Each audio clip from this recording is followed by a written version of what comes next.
Hello, hi guys, welcome.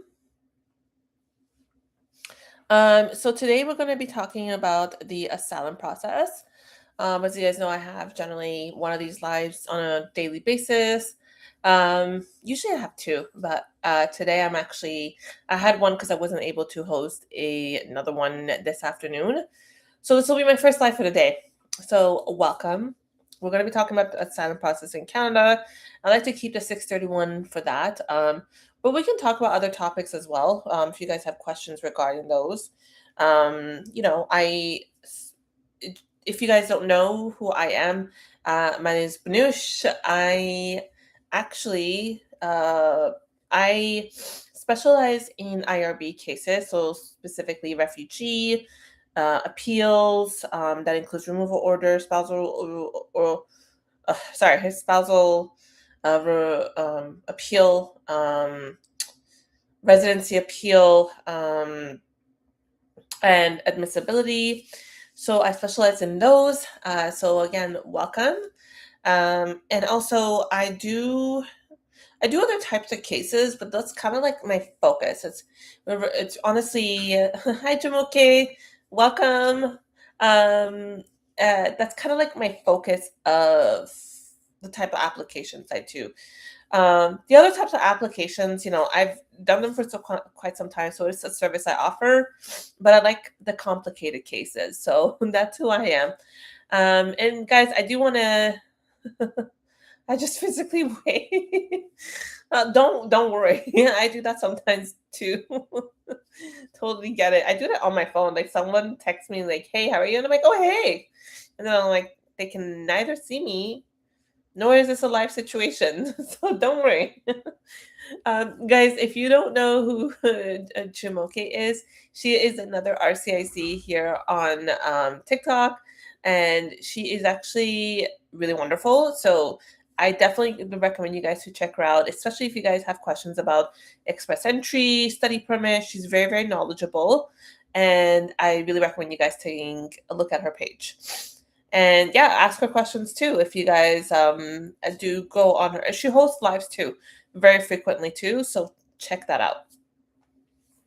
Um, yeah. So, um, hi. Do you? Sorry, I'm just. I just saw a question and I just want to quickly answer it. Hi. Do you represent in all provinces? Yes, except Quebec. But if it's a federal level situation, I can represent you. If it's like a provincial level type of question, situation, then no, I can't. But federal level, I can. So that includes, you know, IRB and things like that. Although becomes a little complicated because I don't know French, and then your case might be French, so I might not be the best person. But you know, I can and not. You know, we're on the process of learning French with IRCC. Yes, I can definitely represent with IRCC, which is the federal level. No problem, Jim. Okay. Anytime for you. I highly recommend her, guys. She's great. Just a few notes about my lives, guys. I like to center my conversation sometimes, and that's just my part of me where I like to focus on I like to have agendas. I have a lot of meetings during the day, so am a very structured person. So I like to structure my lives too. So my lives will be a little bit talking about certain issues, and then we're gonna go into questions, and then maybe more issues. But you know, sometimes I feel like the questions just take over the whole live, and then you know we just go with the questions. Especially if I see people have like a lot of concerns that they want to answer, that's not a problem. But please remember, and I'll be repeating this multiple times during the live. Um, I this is not legal advice whatsoever. So anything I say is not meant to be legal advice. If you guys do require legal assistance, Sorry, I just heard one of my neighbors scream. It wasn't like a scream, but it was like, you know. So it was very interesting. So anyways, so I'm sure they're fine. They sound like they're talking. So yes. um, so that's kind of how that works. I totally forgot where I was with that, but that's how I like to structure my lives. But yes, please remember it's not meant to be legal advice. Um, and that's about it. I also have my lives. Guys, if you ever want to go back to any of my lives, and you think you want to go on and see, like, oh, Banish mentioned something. Most of the time, I also am live on YouTube, and the YouTube lives actually save on my channel, which is banush.shafi, and you guys can go back and take a look at that too. Lol, that will give me a pause too. Yeah, I'm just like, what the hell is that? It's fine because one of the other nights I was in my office, and then some man was just yelling. And it was like later in the evening too, and I think I was having a live with you guys, and all of a sudden this man just starts shouting, and I'm just like, okay. And like generally people leave around 4:30. There's still people in the office, but most people leave around 4:30. And I'm just like listening to him. I'm like, I don't know if I want to be here. So I was like ready to call my husband and be like, guess who's coming to pick me up? So all right, we're gonna get to your questions. I think you guys are done with me rambling on. Okay, so I'm gonna get to some of your questions. All right. Oh yes, and if you guys want legal representation or consultation, my link and everything is attached on my my bio. Yes, it's there. And also, I do recommend, guys, if you have questions about PR and study permits, please also check out Jamoke. Jamoke, correct me if I'm wrong. Can they find your consultation link on your bio?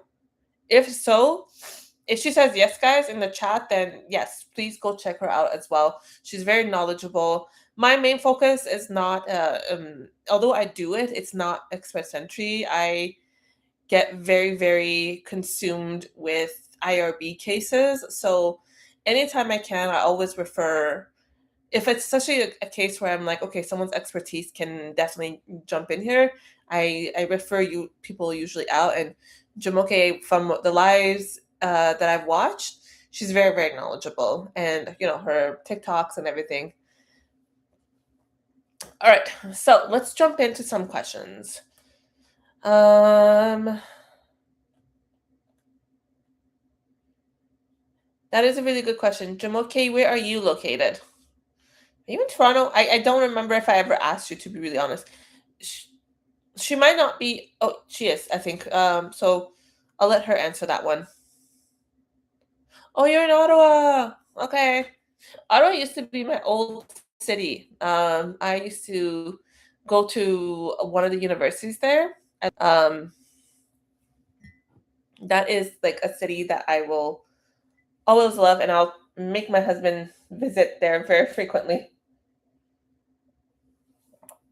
Okay. So let's get back to some questions. If I got a scholarship for another country and I rated G5, can I change my interview location? Miss Huston, sorry, I'm not understanding your question. If you got a scholarship, because G5 is a type of outside Canada refugee process.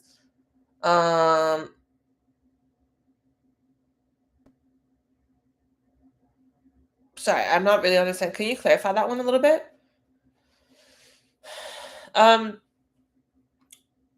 Group of 5. Oh, yes. Okay, so that's change my interview location.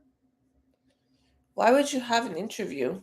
I mean, there are possible interviews, but I really haven't heard anyone recently be asked for an interview with a G5. If you are going to another country, trying to see your question here. Okay. Okay. Okay. Now I understand your question. That is a question for IRCC. To be honest, I've never come across someone who had a interview, so I'm not really familiar with their processes. To be really honest with you. Okay, so let's talk a little bit more about Bill C-12, guys. Bill C-12 is, I know we talk so much about it, but just in case there are some people who are new on my live, Bill C-12 is a big bill, which will become likely, I would say likely, become legislation, which is new law. And if and when it does, it will affect the asylum process. So there's an element of retroactive. Retroactive means that, actually, I don't know the actual definition. Let me give you my laptop's open. Why would I not look it up? What does retro? I know what it means. I just don't know how to explain it. Taking effect from a date in the past. Okay, so yes, it's retroactive. That means the start date or it would affect individuals who've arrived in Canada after June 20th, sorry, 20, I think 20 or 24th of 2020, somewhere around then. Okay, yeah, my internet looks a little choppy too. Give me a second. Can you guys see me? Hear me? That might just be my internet. Could it be my VPN? Give me a second. Nope, that's off. Is it better, guys? All right, better? I think it's better now.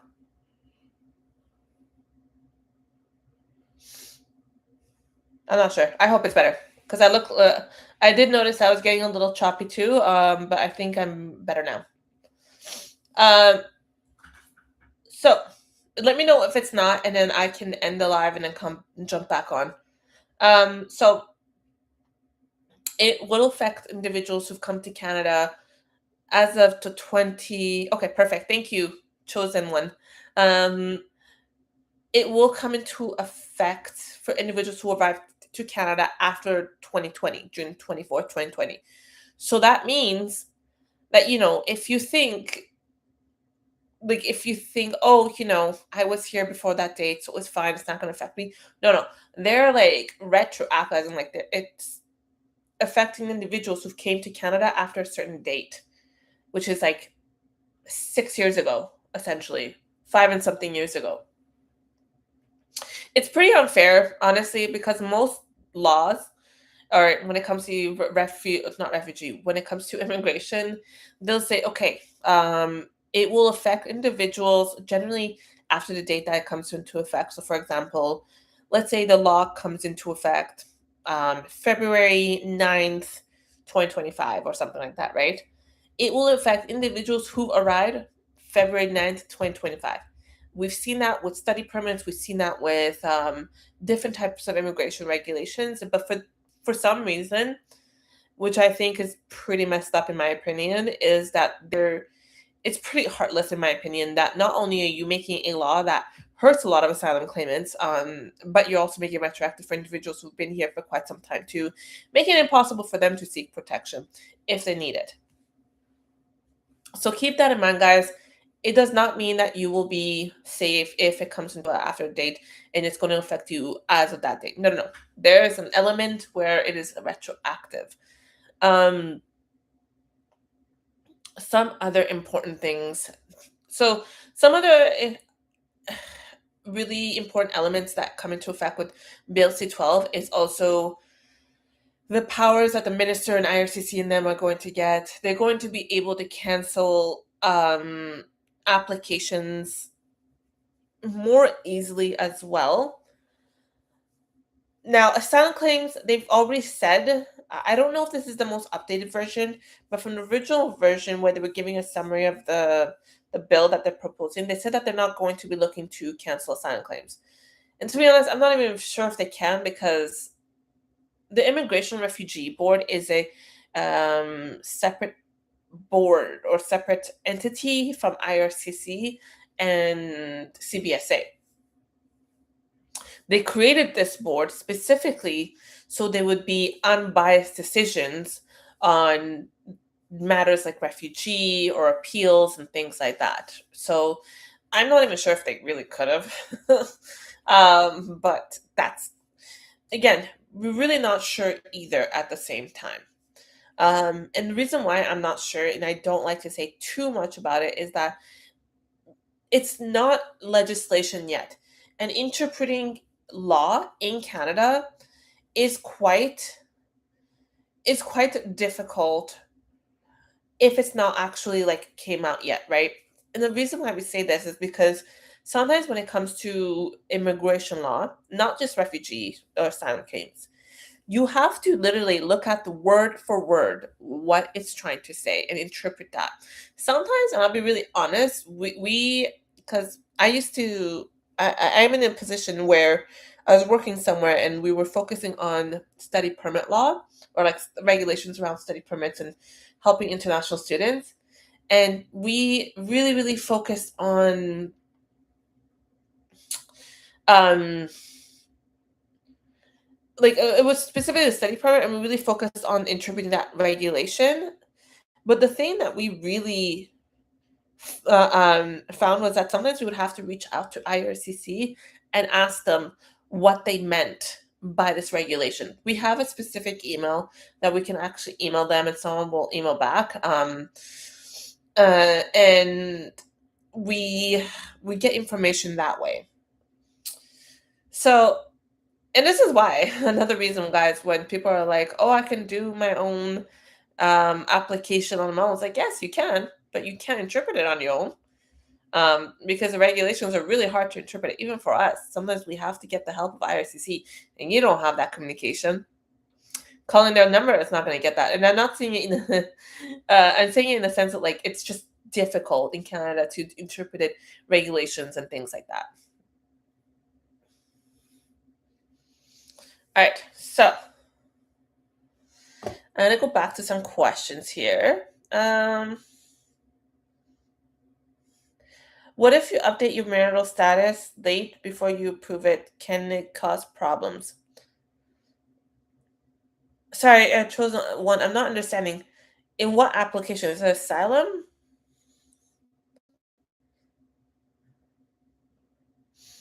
Does extend a study permit and applying for asylum at the same time? Is that possible? That's a good question, user. So, and this is again where the interpretation comes in. I haven't been able to get a verification on this one yet. Some people and some professionals say that asylum claimants need to get a separate study permit. Some people say, or some professionals say, that no, you can continue on with a study permit. Oh, I'm getting a little choppy again too. Okay. All right, guys. I do apologize. I think this is just my internet. It's just being a little wonky today. Uh, yeah, I do apologize, guys. I think I'm better now. If you guys see me breaking out a little bit, I can see it myself too. And just give me a second. I'll repeat what I said. So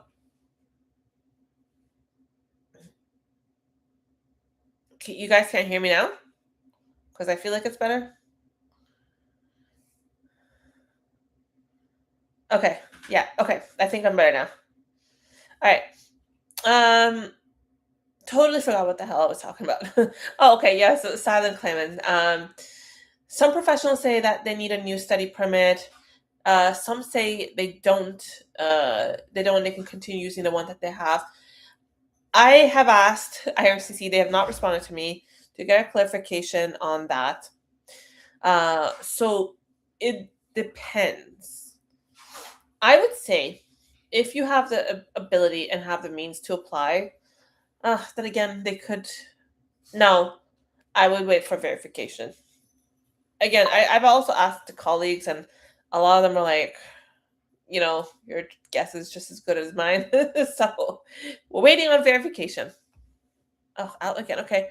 Guys, I'm gonna go and I'm gonna come back. If it's still wonky. I don't think there's much I can do. I think it's just my internet tonight. I think it should be okay. Oh, yes, sir. Which question? Oh, okay, I already gotten my hearing date after submitting my evidence and docs. Can I get approved without? Oh no, that's not the one. So yeah, chosen one. Sorry, I didn't understand your question. Is this in regards to spousal sponsorship or your? Oh no, because that's. What type of application do you have, chosen one? I'm not really. I just wanted to understand a little bit better. Okay. In the meantime, I'm going to answer Brittany. If I already got my hearing date after submitting my evidence and docs, can I get approved without the hearing? No, it depends because at the same time they can cancel a hearing and then ask for a file review. But generally, if they ask for a hearing, most of the time you need to attend the hearing, and it's not likely. Although I've heard the opposite, where they are canceling hearings and then they ask for a file review. Okay. Okay. So Bill C-12 is gone. Cancel. Everyone is on sick over a year in Canada, or case by case. It's okay. So it's not canceling. All right, guys. I do apologize.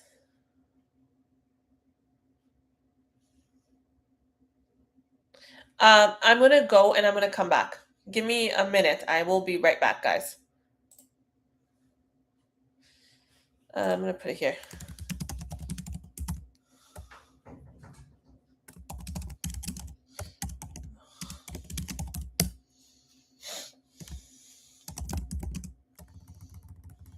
Okay, logging back on. Be right back.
All right, I am back. Oh no, I feel like it's just my internet tonight. Yeah, it's my internet. I'll be back. All right.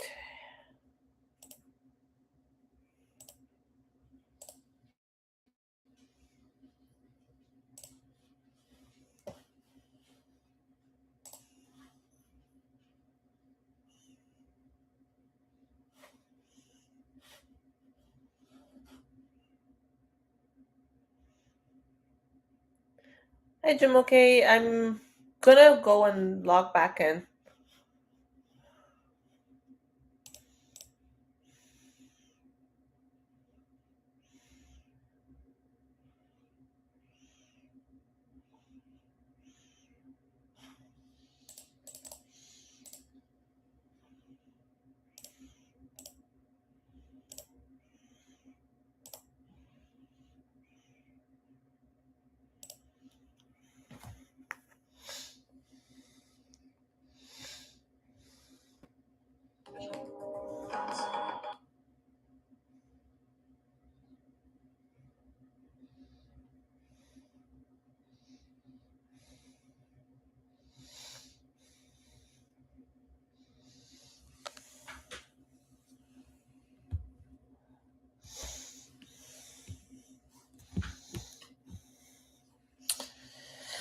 All right, I think this might be better.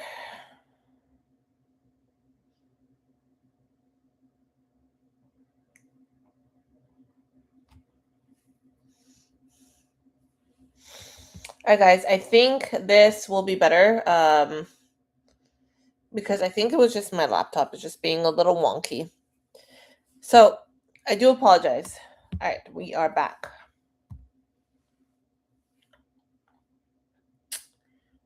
Okay, again, sorry guys for that. I don't know what's going on. I'm starting to do lives on my laptop, and I think it might have been just my laptop.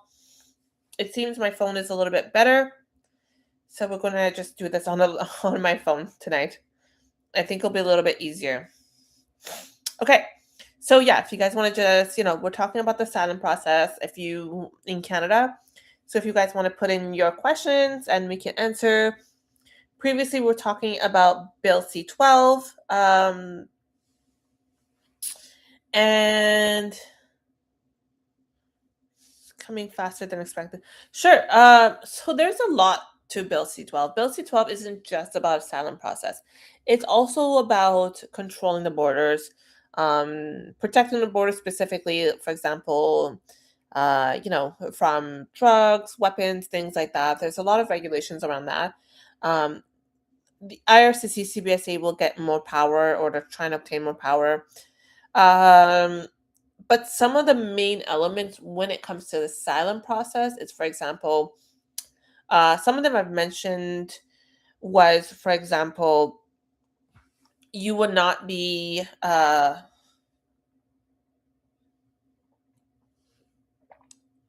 okay, so different parts to it, but for one of the main ones is, for example, you cannot leave the country. If you do, your claim will be suspended or possibly considered abandoned. um, just thinking of some other important things. I had my notes here somewhere. Let me find my notes. Give me a second. Oh, that's not it. Okay.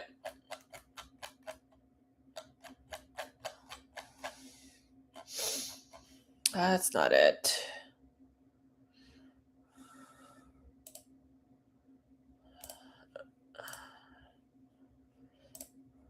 Okay, I can't find it in my notes, but that's okay. There's a lot of different elements to it, but specifically, as I mentioned, um,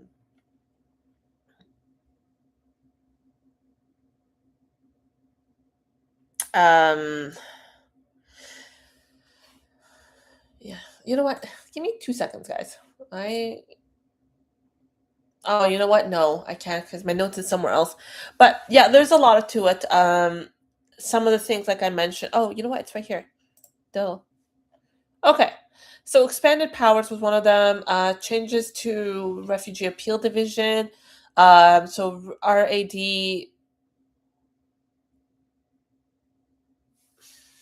I do apologize. Okay. I think this is it.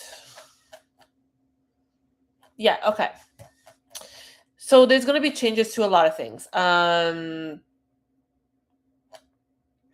Removal orders are going to come in faster. Orders are always faster, especially in certain circumstances. For example, if you are a designated foreign national or you've entered Canada illegally, your removal order will be, especially if you fail refugee, will be processed a lot faster. But it looks like they're trying to process it even faster now. And there are certain circumstances where someone who is deemed dangerous, or there's certain grounds people can also be removed fast too. So that's another reason why there are elements of Bill C-12. Physical presence, as I mentioned. Some other parts, and actually this says that it's part of Bill C-12, although I'm already seeing it in present cases. I don't know how that's going to work. So they're saying that if you do not provide full and complete document, your case could be considered abandoned. I will say this: IRB has started using that wording in their documentation. So they specifically say if you do not provide your documents on time, if it's not full and complete, you could be considered having um, been abandoned. So, yeah, it's very interesting. I will say this, that some of this stuff that's mentioned in Bill C-12, I'm already seeing on the IRB side. So, for example, your documents are not full, possibly leaving Canada, um, and they're very, very strict. If you don't have a full and complete BOC, you could be considered abandoning your case, or withdrawn, or whatever the wording was. And I've seen it a lot lately, that type of wording. So be very careful, guys. It appears that it's a Bill C-12 situation, but I don't think it's just Bill C-12. I think like these changes are just coming anyways.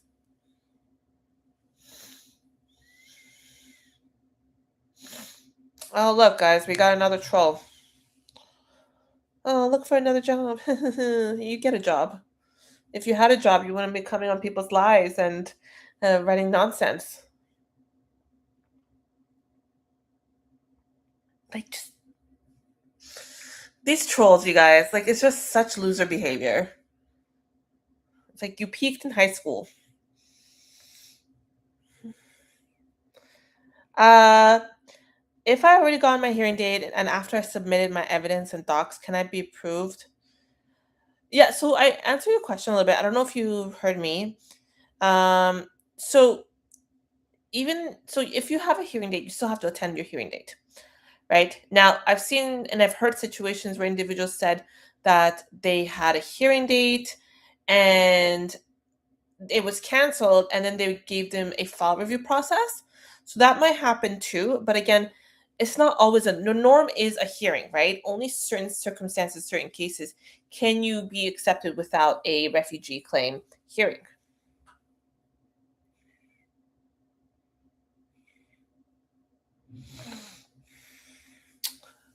I do have a job. It's not scamming people. That's hilarious. That is actually so funny to me. Sorry, and I'm only seeing. I mean, I'm not apologizing to this dummy over here, um, but and guys, I'm responding because he's like, I do have a job. Do you? Because again, people with job don't do stupid shit like this.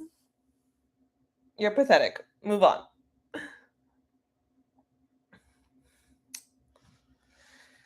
All right. Da, da, da.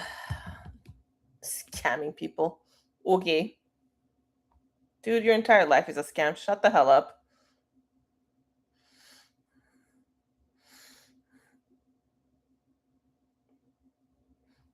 Okay.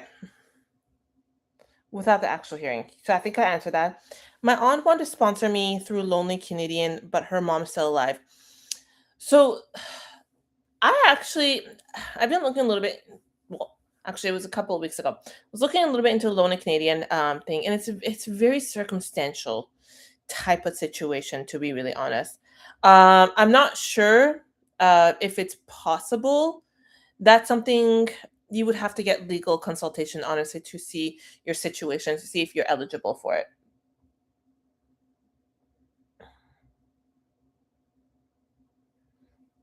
Why so hurt? Oh my god. You think you're so special. Troll. Okay. Anyways. Alright, I'm just looking at the questions here.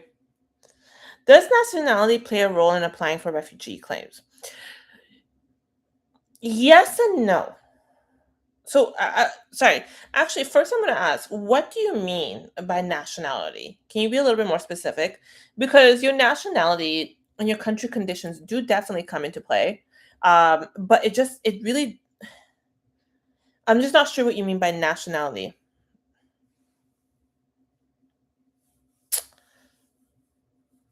Uh, Anyways.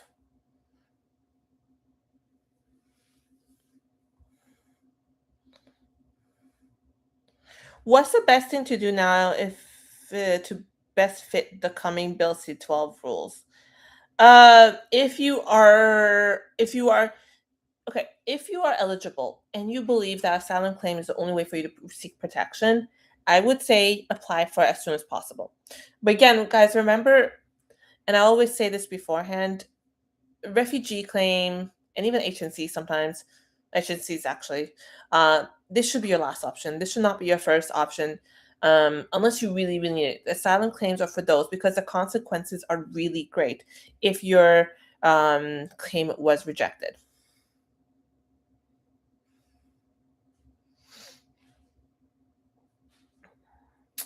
TT sounds, and I'm just gonna address this because you're just a waste of time and space. Um, thank you for the interaction. I really appreciate it. You really think I trolls always, guys, and I will say this, trolls. I don't know if you guys have been a follower of mine. I get them quite regularly, especially ultra conservative people who are like so against my wording or like my message, which is like refugee rights, legal rights, things like that, things I stand for. I get them very, very frankly, frequently. And the one thing I will say is that it's fine because they engage with my content, which pushes my message further. So it's all good in the hood with me. Like I'm happy and I'm entertained at the same time. I was just kind of feeling like, today's kind of like an day, but then I find it really funny.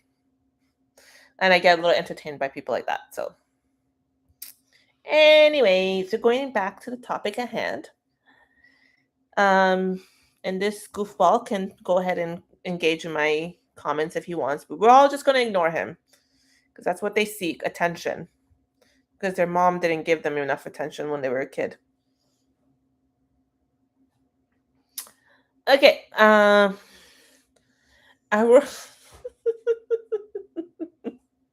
I guarantee you don't pay as much as tax as I do. Now he's going on about taxes. Okay, anyways. If you apply for refugee permanent residency but update your separation 2 years later, so okay, so you applied for a refugee claim, and now you for your permanent residency, but you separated. Is that what I'm understanding? So, chosen one, I think maybe you might benefit from a consultation. You don't even have to do a long one if you want to do like a short one, so I can have a better understanding of the situation. This is very case specific, and honestly, I think maybe a situation like this merits a consultation to have better understanding.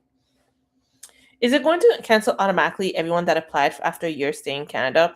Okay, I did want to answer this question. They're not canceling. I mean, there's an element with Bill C-12 where they can cancel refugee or asylum claims. They said that they're not going to be canceling asylum claims, although they want to obtain that type of power. They're more looking at temporary residency and permanent residency. Um, but again, guys, I say this, but this is just a bill.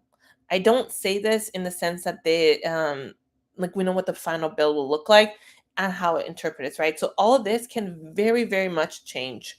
So please keep that in mind, right? What I say now can be very different, and this is why I always preface, guys, not legal advice.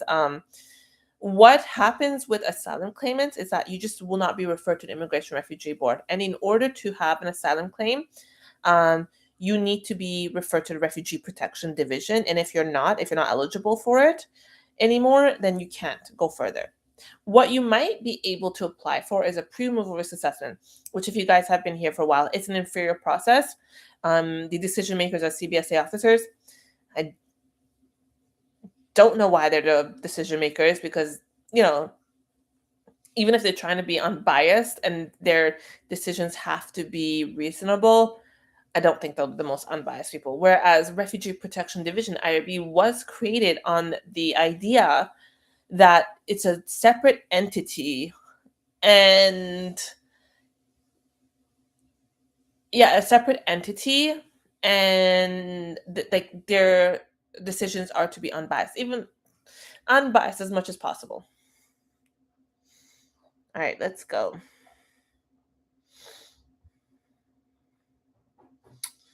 Da, da, da, da, da, da, da.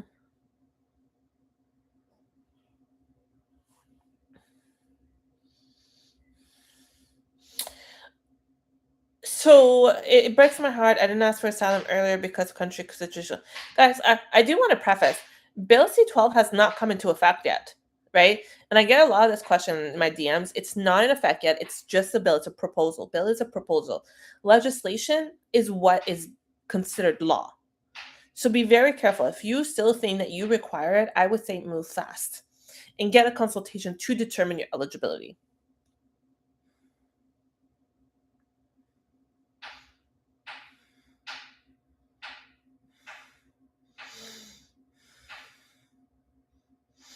What's the best thing to do now is best fit to come in Bill C-12 rules? Again, Bill C-12 has not come into effect, guys. There are other options to seek protection. And honestly, guys, and I've noticed a lot with people that have consultations is that sometimes whether hardship and fear are two elements that are present, and sometimes I've noticed people have really good grounds for H&C. Pre-removal risk assessment is also another element, but the only thing with H&C and PRA that I really don't like is that the percentage of accepted applications is extremely low. It's about 5% for PRAs, and H&Cs are with the immigration plan. They're about 6,000 now. I think by 2028, it's supposed to go back down to 5,000. If you really feel back home, if I have really fear in back home country, can I still apply refugee after stay 1 year in Canada? Tycoon, as of right now, yes, but if Bill C-12 passes, no. But again, I say this without knowing you guys, not legal advice, and I'll repeat this multiple times, but eligibility is really important here. Don't just think you can just apply for refugee claim. Eligibility is an extremely important element here.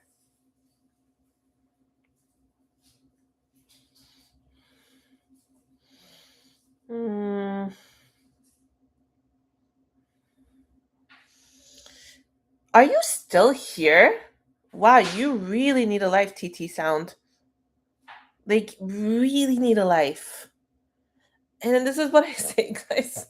And this is what really fascinates me. And I say this to weirdos like him or her, whatever, is that happy, hardworking people do not find the need to go online and harass people and troll them.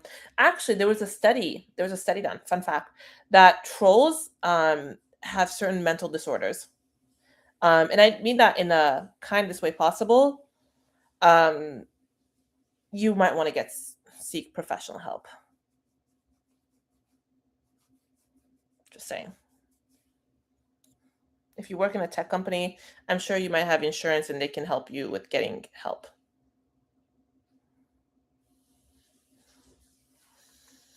Just saying. Will this bill but that is an actual study, guys, that was done. It's actually quite fascinating that they compared them to sociopaths, I think, and they noticed that they have sociopathic tendencies. Will this bill affect protected person too? No. See, there are elements that can.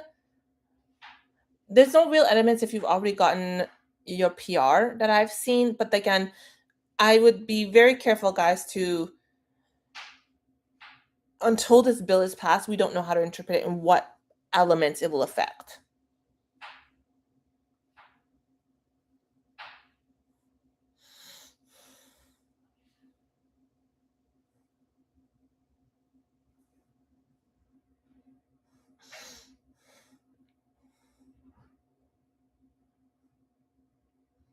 All right.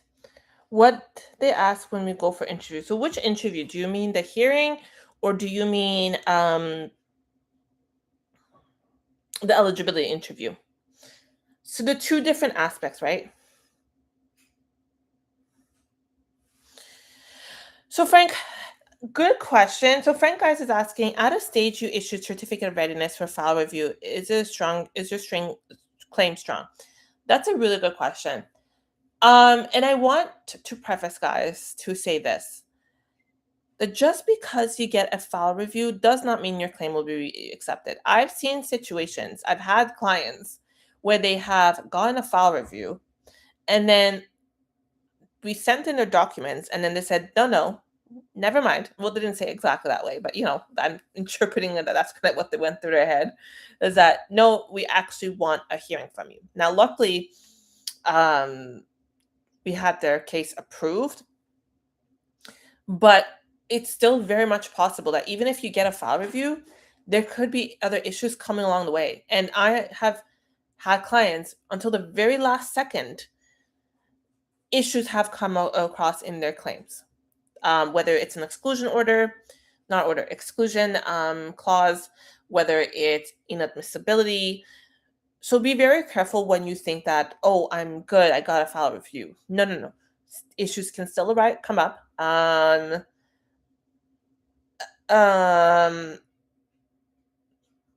and yeah, it does mean that maybe if they ask for your file review, that that they don't necessarily see any credibility or any big questions at the time, and they might be accepting it because they review each application under the less complex cases, which is whether a short hearing or a possibly being accepted without a hearing. So that means that you probably provided good documentation, or they see that there's no credibility or other issues that they want to bring up. But again, does not mean that it cannot be brought up later on. B, when did you get yours approved? Get what approved? My PR? I've I was not, I will say this, guys, I was not an asylum claimant. I was a permanent resident. And we came many, many years ago as a family. It's like 5. I was a baby when we came. And I know we came, God, back then, that was like 1998 or something like that. We came through like a special federal skilled worker program. I don't know if it still exists, so that specific one. Something like that still exists with like express entry, but we came a different route.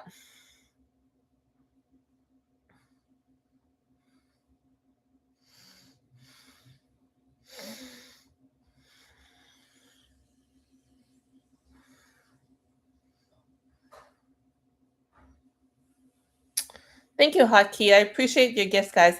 Um, just guys, and I will say this. Um, Gifts are really not necessary. I really appreciate the gesture. You guys are super kind. I have some of the best followers. But it's not necessary. I promise you, I will answer questions. It's not on the merit of you providing a gift. I know sometimes uh, some in not necessarily consultants. I've never seen consultants or lawyers do this, but there's like something going on TikTok that like you have to provide a gift for someone to answer your question or something like that, or even acknowledge your comments. Not the case here whatsoever. I promise you. If you want to show some love, it's totally free. Just like and share this live, which helps push my content, which would be super appreciative. But if you don't want to do that, don't do that. Like, just chill here, ask your questions. We hang out, we talk. We're all friends here. Except that troll. We're not friends with him. Or any trolls. Especially if you see them in the comments. We're not friends, okay? I'm never friends with xenophobic dinglings, racist people. No. We don't do that here.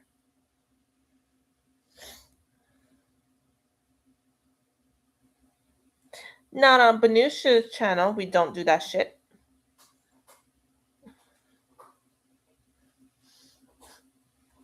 Hi, what questions are asked? I think, sorry, Lakshya, did I not answer your question? I apologize. I'm glad I'm providing you some laughter. Okay. I'm sorry if I didn't answer your question. Okay, so during the eligibility interview, I will say this, guys. It's really important to remember each case is case by case, and this is not legal advice. Case by case situation, but eligibility interview, it's not like the hearing. They're not going to go into full on details, at least from my experience. Could be very different from other people, But generally, they want to determine if you're eligible to be um, referred to the Immigration Refugee Board, right? So they're going to ask you, why are you in fear? Did you ask authorities for help? Who's persecuting you? What are the agents of persecution? Things like that. They also want to test if you're not inadmissible either. And they'll also ask you specific questions about your eligibility, like, have you sought protection in another country, or do you have citizenship in another country, things like that. Where are you seeking protection from? Those are my experiences. I will say, each office is also very different too. I have just personal experience from my work. People have had, and don't quote me on this because it'd be very different. It can also be an officer by officer case too. But I've had situations where people have said that they had a harder time at the port of entry than the IRCC officers. I've heard vice versa. So it's really, honestly, it's a case by case situation, what they're going to ask. But it will be, and keep in mind, and this is really important, actually, guys, please remember this. Anytime you submit anything to IRCC or IRB or CBSA, anytime you go in front of them and you speak to them, it's on the record. It can be used in your hearing. And it can't, and this is actually something I've learned more and more, is that a lot of credibility issues come from here. Like, for example, at the hearing disabled, you said this to the officer at the time of your eligibility, but this is something else that you wrote here or you said here, and things like that, right? So remember, you're on the record. Don't think you're just going out there and talking to the officer. No. There's a transcript too, by the way, with the questions that they ask. Yeah. Especially with the CBSA officer, they provide that transcript.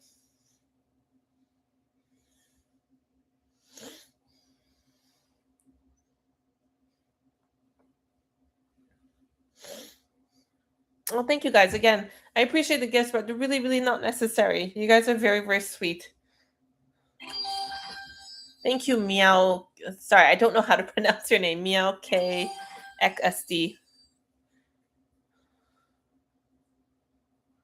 All right. Oh, what is that? I don't know what that is. Okay. Extending study permit, does that affect a refugee claim?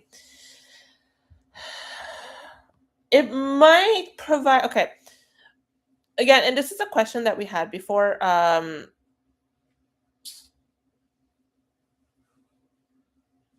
I just saw someone. I'm part of this group, and someone asked about the Bad Bunny concert.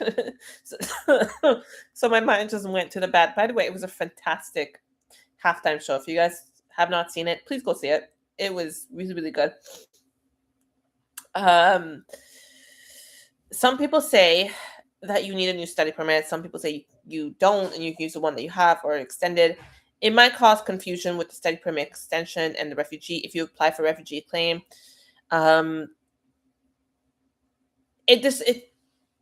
really does depend the situation, honestly. And did you get a study permit after you obtained asylum claim? So I'll be really honest, I'm not sure how to answer this one. It's a very case by case situation. Unless you want to book a consultation, I'll be really honest, I'm not sure. And I gotta do a little more research.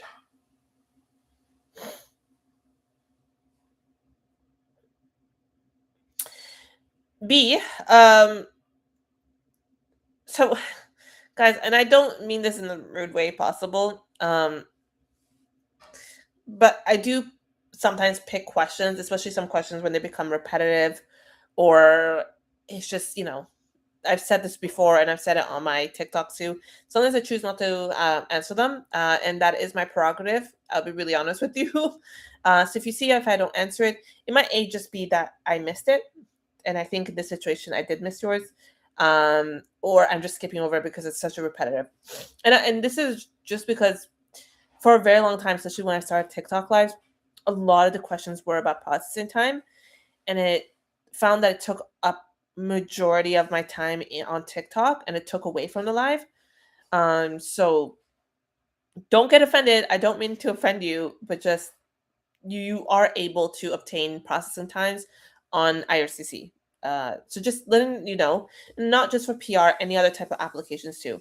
PR application for protected person takes a very long time. couple of years, people waiting for multiple years. So that's all I can say. I don't know the exact timeline.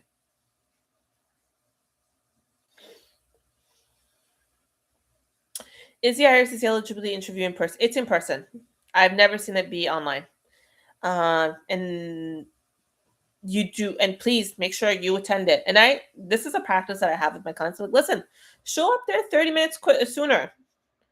And I tell them that because it might take you a while, especially if you're going somewhere new, a while to find the office, find parking. So aim to arrive at least 30 minutes sooner than your interview, because you don't want to be deemed abandoned or, withdrawn or anything like that. So please give yourself enough time to attend your interview, and you will get the location and time with IRCC.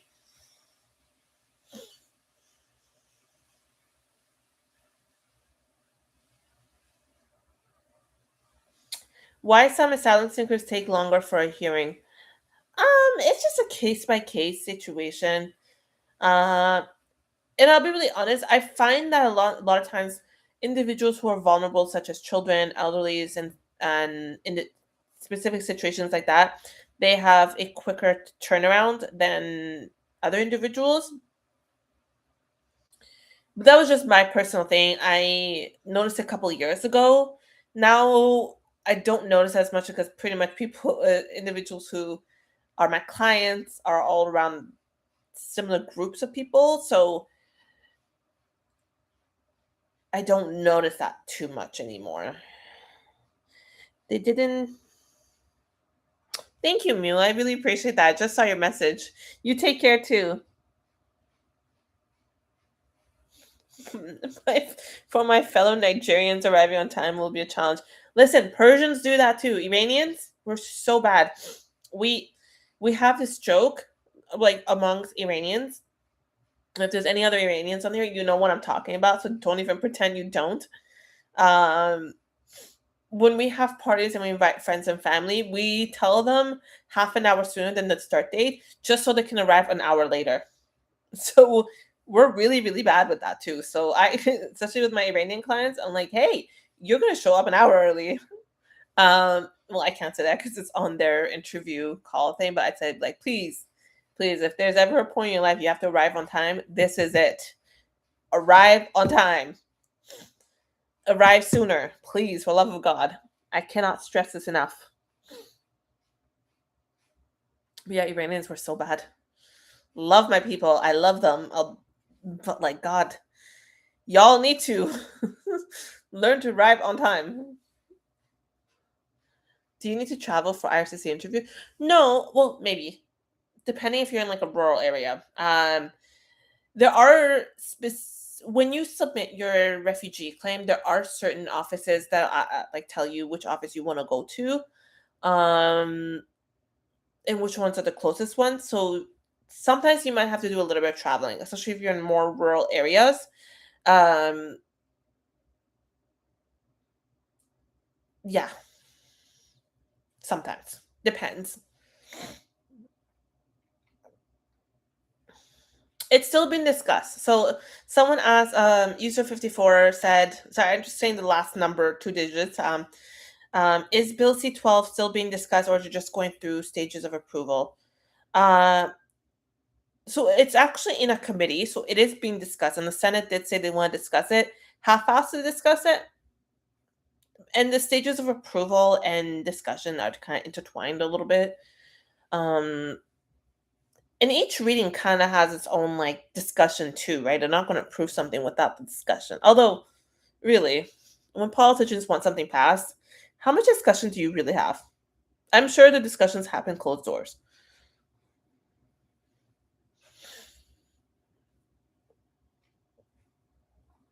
All right, guys. Let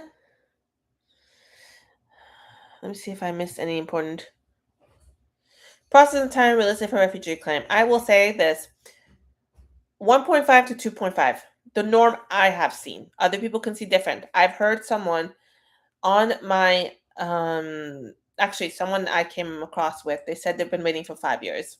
That's very much possible too, guys. So it depends on the case by case situation. And I know you're tired of me that say that, but it really is. I cannot preface that enough.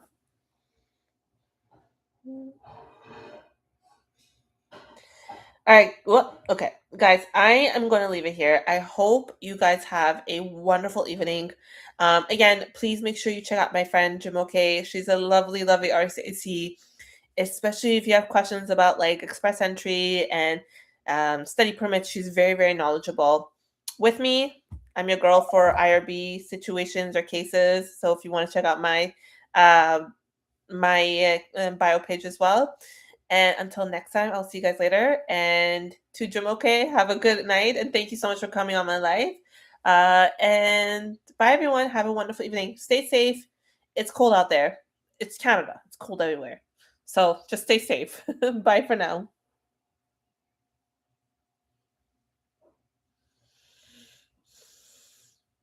Bye.